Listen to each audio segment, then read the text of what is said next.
it. Yeah. I see it.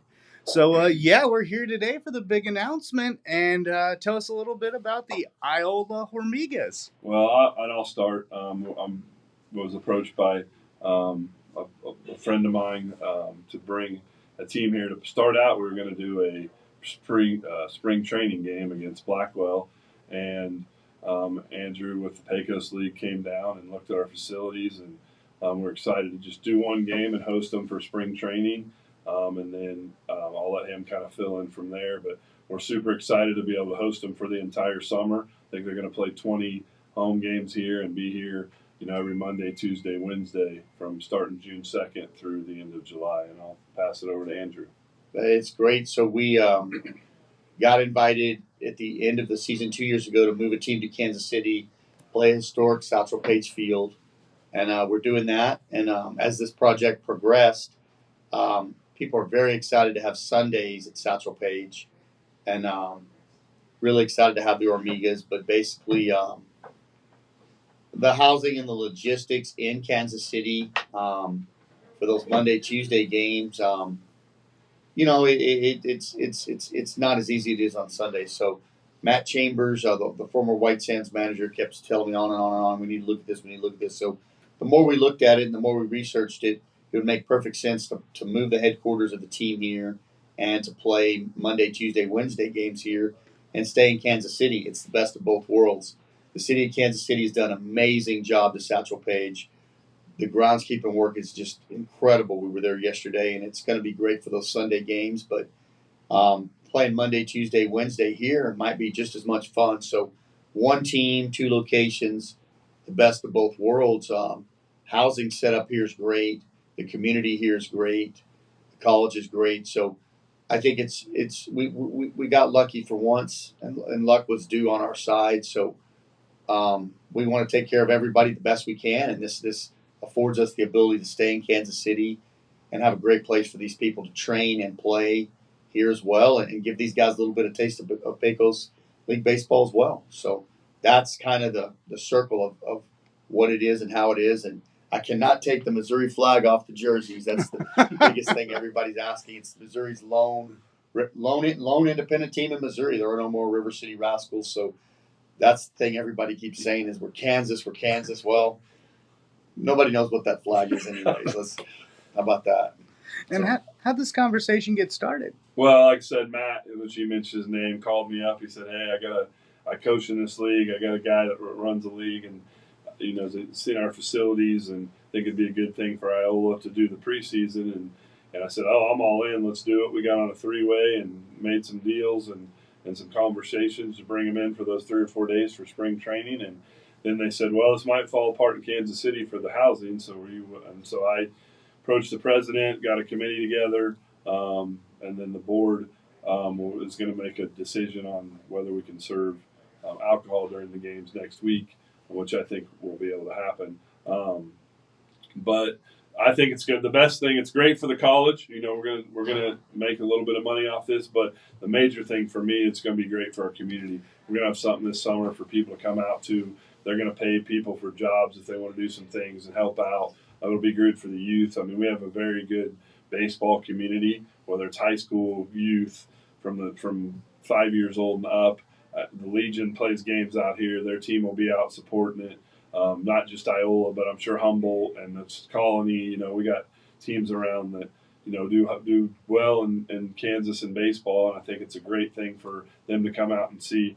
Hey, there might be an opportunity for me to go play on one of these leagues someday, or come to the college and then get to this league. And the other thing for the college, especially with this deal he's got with these with the Hormigas, a lot of these kids are underneath the age of 20. So if they're under the age of 20, we can still recruit them. So we might have a couple of them playing for Allen next year. They might not play for the Royals, but they might be signed for Allen. They'll be living on our campus all summer and using our facilities. So that hopefully we'll end up maybe with a couple of these guys, and we can create a relationship to where, I don't know if it'll be a yearly deal, but who knows? I mean, if the community supports it good enough and we can make it happen, I think our facilities are there. We probably need to upgrade a few things, but I think we're in the right direction.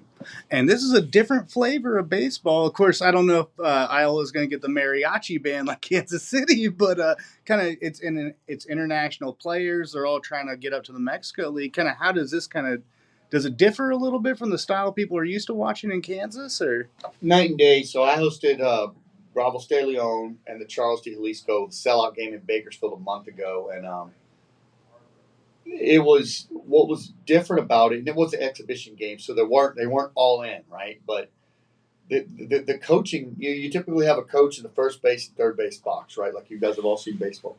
They had a third coach in the on deck circle, and Matt, I didn't understand. Matt told me his job was to steal signs. He's in the on deck circle, and the umpire's like, I said, this is what they do. It's an exhibition game. We let them go. There's a lot of things they do differently. Music goes on during the games. They don't really steal signs, but they, there's just the level of these young players. I think when you see young players, they're going to do things that you don't expect. Sometimes the coaches don't expect, but these guys are between 18 and 20 years old, and they're trying to get signed into major league organizations. That's why they're here. But I think what you're going to see is guys that have raw tools but aren't fully developed. And we did this with 3 teams last year. Unofficially, we did it with Puebla, with Tijuana, and one of the players from Tijuana got signed with the Detroit Tigers. Alamon Cruz, he's with the Detroit Tigers right now, and they those guys work hard and they want to go somewhere. Also, a junior college in Arizona signed 2 of the pitchers. So if you're under the age, I'm not sure the clearinghouse rules. These guys know all that. If you're under a certain age, you're eligible to hop right into JUCO ball, even as a professional.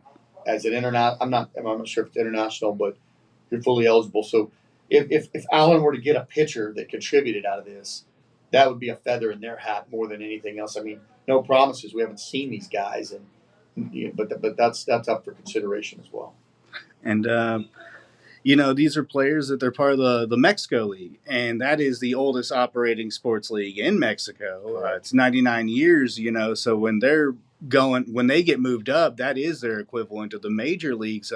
What's it like being a vector point for all these guys trying to take their career to the next level through your league? Well, good focus on that. So let's talk about the Mexican League, Liga Mexicana, and what it is now versus what it was a year ago. A year ago, they changed the rule from 6 imports to 20, which basically means everybody can be an import. So now you look at that league, it's every player in Major League Baseball that you say, well, what happened to him? There he is. This guy played for the Royals 5 years ago, was a big prospect. Where'd he go? He's probably in Mexico. So it's the best baseball players in the world outside of Major League Baseball, Japan, and Taiwan. There's 3 levels higher than the Mexican League. It's the 4th. So you get very good players on the best teams on the Mexico City Reds, on Charros. I got to say, Charros Jalisco, best of the best. Mexico City Reds, Monclova, Laredo. Then you have some teams that are in the middle tier. Bravos de Leon is definitely a middle tier team. They've got some very good guys, but they don't have the big money to get Trevor Bauer. I'm sure you saw he's in the league last year. Robinson Cano, all these guys. So they would love to have a system to develop their players to actually get there. Now, just to be honest with everybody about the Mexican League, it's not very far from the Royals, or especially the White Sox right now. Those teams, the Mexico City Reds could beat the Chicago White Sox today. Now, over a 5-game series, whatever. So it's very high-level baseball. So for one of these guys to get in the Mexican League and play, it's going to take time. It will happen. We've had over 30 guys play in that league, but it's not like, it's going to happen tomorrow. They're here to develop these guys and put them in a different environment, see what they're going to do in the U.S. They're in their academy.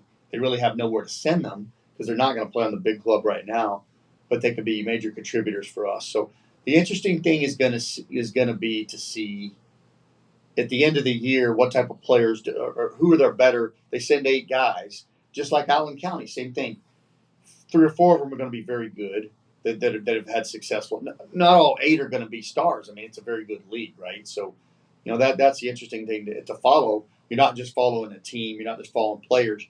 You're following import players, which are, have a star on their shoulder versus the other guys. So there's a lot of things to follow here, not just a team and a standings. It's like who's who. So that's a whole other subset to be followed. And one more question. Their season starts at the end of the month. They come here, game one. I think it's June 1st somewhere. June 2nd. Yeah. They'll play in Kansas City. So they start in Blackwell, Oklahoma. Look it up. It's a town on I-35 south of Wichita. It's 28th, 27th. Yeah, I think 28th. Going to go ahead and make the rust get knocked off there. And we'll figure out, at that point, they'll play a series there, open up in Satchel, and then be here that Monday. Yeah, the second's when the first home game will be here. Wow. They got all that time to get ready for the second. All the mistakes will be done elsewhere. They'll actually be on campus the 24th for spring training. They're going to come and, obviously get to know each other because besides the 8 or 10 guys coming from the Mexican League, there'll be some locals, U.S. guys playing with them, so it'll be a mix and putting them together. So they'll be practicing and training here for a few days before they actually go to Blackwell and play their first preseason. 15 United States players, an inheritance of the Austin Weirdos. They've got I know they got Jacob Strobel. They've got some Kansas City guys. They've got a bunch of Florida guys. They know what they need. They want to know what these guys are. Everybody, it's the elephants in the room. I mean, okay, what do we got here? These guys going to be, so they're all everybody's wanting to know. I mean, let's see these guys. I mean, we can't wait to get them on a field and see, what they have to work with. Derek Dominguez is our manager, and he's done a great job for us the last 2 years. He's responsible. He's accountable. They're sending a manager also. I met him in Bakersfield, and he's going to get these guys to work, and it's a perfect situation being here at Island because this is a training place. I mean, it's a place these guys can get out. The facilities are just what they need, and it's a great fit for what they need. In Kansas City, you're in the middle of a city, in the middle of a park, and it wouldn't be as conducive to developing players as this. That's the main thing. How excited are you for game one? Oh, I'm super excited. Like I said, I think this is going to be great for our community, for the city, for the college, for everybody involved. Andrew's been really professional from the get-go. I'm just excited, and hopefully we can support this and get some fans at the games, and hopefully we got a good team this summer, and, let's come out and support them. So. Absolutely. Well, no, that's all I got. All I right. appreciate you guys' time. Yeah, thank you.